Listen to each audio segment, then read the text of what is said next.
அஸ்ஸலாமு அலைக்கும். இன்னைக்கு வெட்னஸ்டே விலாக் பார்க்கலாமா? இன்னைக்கு லஞ்ச் மெனுக்கு முட்டை குழம்பு ப்ளஸ் கேரட் பொரியல் இந்த மாரி தான் பிளான் போட்டிருந்தேன். நம்ம அவசரத்துல ஏதாவது செய்யும்போது தான் இந்த மாரி எல்லாமே காலியா போகும். இனி இஞ்சி பூண்டு பேஸ்ட் காலி.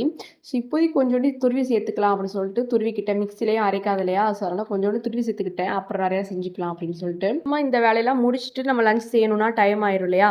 ஸோ அதனால வந்து சைட் பை சைட் 2யுமே பார்த்து மேனேஜ் பண்ணிக்கலாம்னு சொல்லிட்டு செஞ்சுட்டு இருந்தேன்.